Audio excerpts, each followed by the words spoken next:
Hi. Well, I am now doing this last bit of the last shield on the right.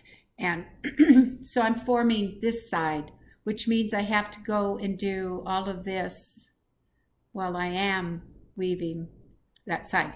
And so I'm not doing strictly raven's tail over here. When I was creating this pattern, the lattice pattern, I was taking two strands all the way across and then tying them off on the right here. But when I'm doing this naaxiin area, then I am going to have to work back and forth with these geometric patterns. And so I just like to have you watch that as I weave these things. I'm also probably going to read another story while I'm doing that. So welcome. Okay, so I've already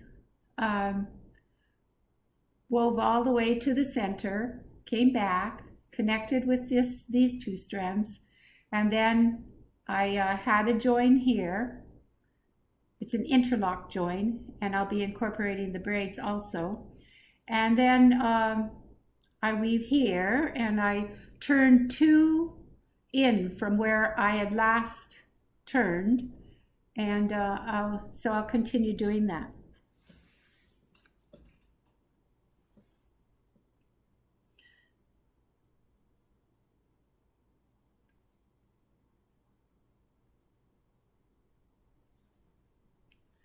So I've got that there waiting, and now I have these that have already woven across, and now I will I'll have another connection here because these two strands are going to go back and forth here, but this is going to be all blue.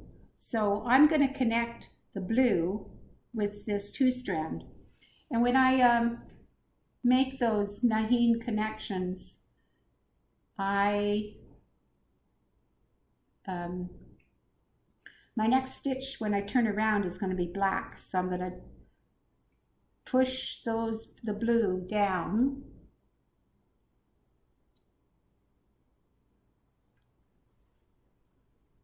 And with this blue, I'm going to grab that blue weaver, do a naaxiin turn,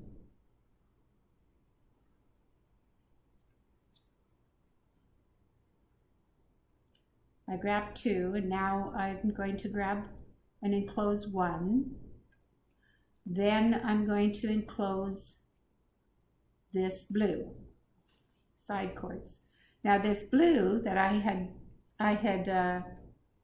enclosed, now I go to the back and I break that pair above there. So instead of one, I'll go back of two. And then I'm going to pick up this black one and weave.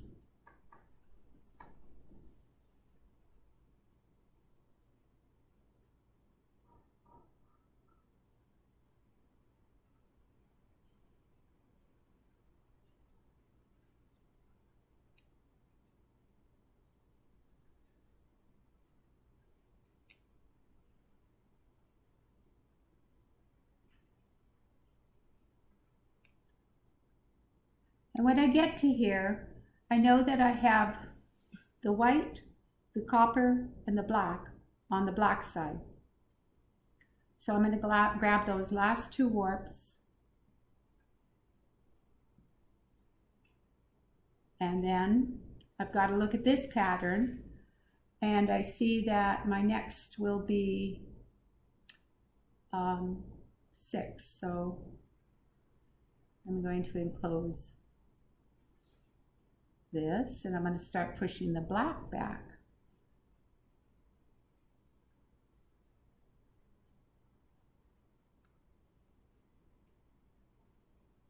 And if there is any kind of black showing, I make sure I attend to it right away by tugging on that black and getting it back where it belongs. I've got a weird ankle on weaving for you guys, so this is happening more often than I usually have it happen. So I've got to watch out for that.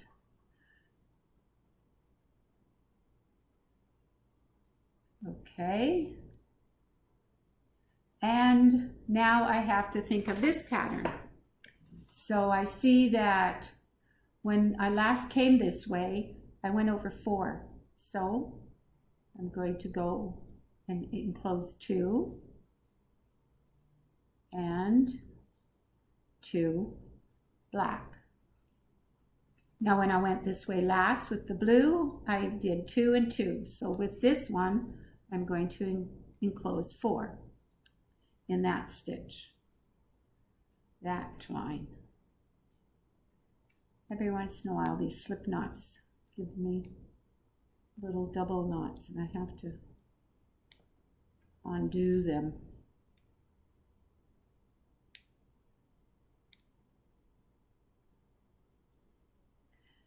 Okay, so, and then I see that I had a little 2 and over 4, over 2, over 4.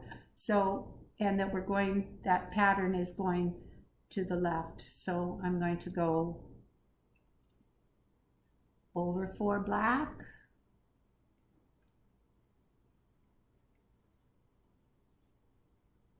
bring the black forward again, over 4 black, and this one I'm going to enclose 4 blue and 4 blue.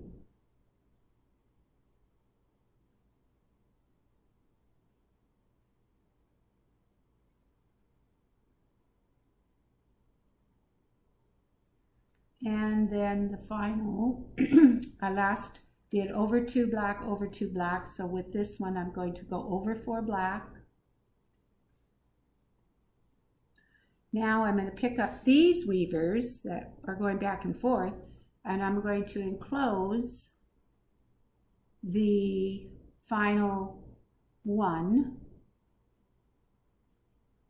I'm also going to include, there's a copper that I'm including all the way that I used when I wove here.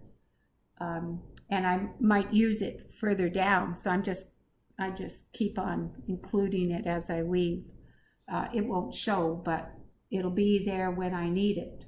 Okay, so I'm there. I enclosed the last warp, including this blue braid tail, and on the black side I included this black braid tail.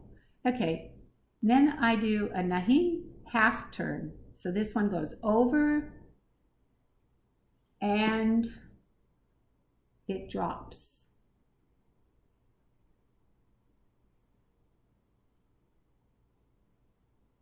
So it's a weaver that gets enclosed when I turn here. So, and I want black to come back forward. So with this blue, I do a complete turn. And then I go behind 2 because I had enclosed 4 as I was going there. Then I turned and I'm only going to enclose 2 and 2. And that keeps this column unbunched.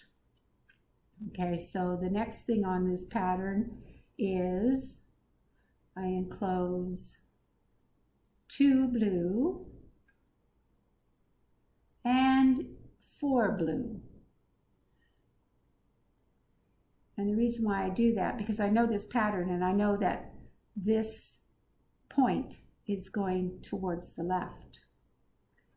So then I enclose 4 black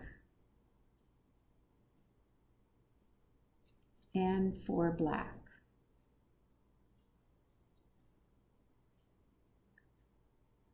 And 4 blue, and then 2 blue. But right now, I don't want to forget that I'm also handling these black weavers.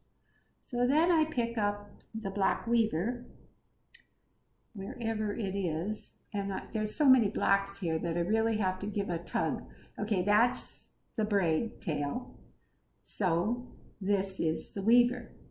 So the weaver that got enclosed in that turn always goes to the back. So I push that back, and then I pick up its partner, and then I weave to the left. Now that's a lot to take in, and there'll be more instances where I'll demonstrate that. It's not, and especially it's hard for you to see because there's some things here that are just hanging and could be confusing to you, but just to let you know that those are the actions that that I'm doing on this border area.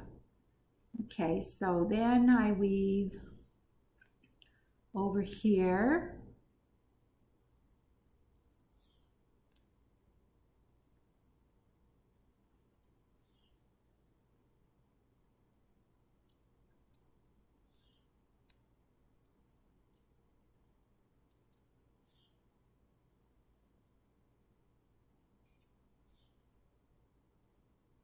And I see I've got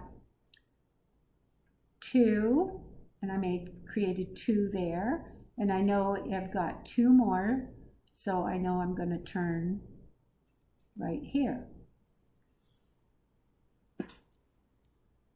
And I do a naaxiin turn behind one, because you see I created a pair when I went there, and now I'm turning, and I'm going to break that pair that I just created by going behind one. And now I'm weaving towards the right.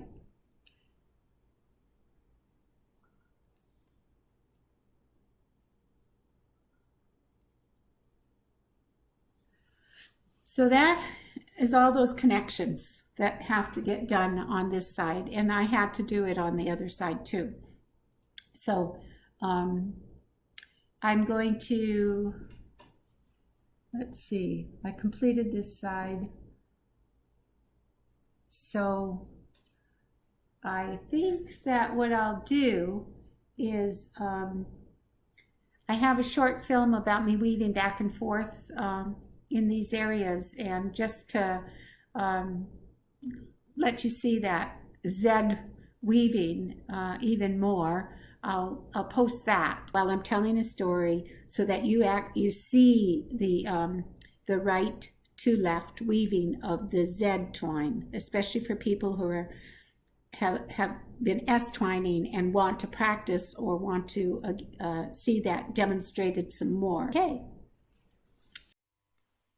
Okay, this is a story that was obtained by Professor Boaz from Charles Edenshaw, Chief of the Stostas, and it happens to be on page 623 of the Swanton Haida text Masset dialect. So there was a town named Guaiskun, and they say that was Island Point Town. And I want to apologize for my mispronunciations, but I'm not going to hold back from telling a story because of that. Okay, in a small river behind the town lived the Wa'sgo. There was a young man who intended to marry a girl. He was working for her, as was customary among the Haida. One evening he returned home late. There was no fire in the house, and it was dark. He took some salmon, tore it, intending to eat it. Then the girl's mother, hearing the noise, said, "Now he is splitting wood for me." This annoyed the young man, and he thought, "I will go and kill the Wa'sgo. Maybe she will then think more highly of me." He took his stone axe and felled a cedar. He split it in the middle and spread it out. Many children were playing on the street of the town. He induced one of them to accompany him. Then he made a long rope of cedar twigs, which he coiled up. He painted the body of the child red, placed it in the crack of the tree, and hid nearby, watching for the Wa'sgo. Soon the monster came and tried to devour the boy. Then the man jumped up, knocked out the sticks which held the tree apart, and it closed. Then he threw the cedar wreath line, the end of which he had tied into the noose, over the monster's head and killed it. Then he opened the tree, took out the monster's body, and skinned it. He made a fire near the water and dried the skin. Then he put it on. Now he himself had assumed the shape of the Wa'sgo, and he went into the water. He walked along the bottom of the river down to the sea. There he saw many whales. He caught them and carried them ashore to the town. Then he thought, I wish my wife's mother would become a shaman. Then she performed the shaman's dance, carrying a wand set with puffin beaks in her hand. The people sang for her, and she danced in the house. Suddenly she said, There is a whale outside. The people went out and found it. Thus 4 whales drifted ashore, one at a time. The woman always said that they were given by her guardian spirit. After this, 2 whales drifted ashore at the same time, and on the following day another pair of whales drifted ashore. The woman became a great chieftainess. One day she danced again and said, My guardian spirit informs me that he will send a whale right to the middle of our town. You will see it outside. I told him to bring it here. Let us dance and sing on the street tomorrow morning, and you will see it coming ashore. On the following morning, the people assembled on the street. They began to sing, and she danced in their midst. Now they saw a Wa'sgo rising in the distance. He carried 2 whales on his head, one on his tail, and one under each arm. Now he came ashore. The woman continued to dance. Suddenly the Wa'sgo threw off his skin, and they discovered the young man, who said to the dancing woman, Do you remember scolding me once, saying that I was splitting cedar wood while I was eating salmon? Now you see my power. I sent these whales, and I am bringing you whales today. Your guardian spirit did not send them. Then the woman was ashamed. She fell down and died. So this is a story that Edenshaw actually, or Charles Edenshaw actually painted a painting of that Wa'sgo from this story. And so it's, I like the story because it has the element of transformation with the skin, the Wa'sgo skin, and the man and the powers of that transformation and of that skin, donning the skin and then taking it off and revealing himself as a man. But and while he had the skin, he had the power to hunt the whales. So thank you very much for your watching the video and listening to the story. Hawa.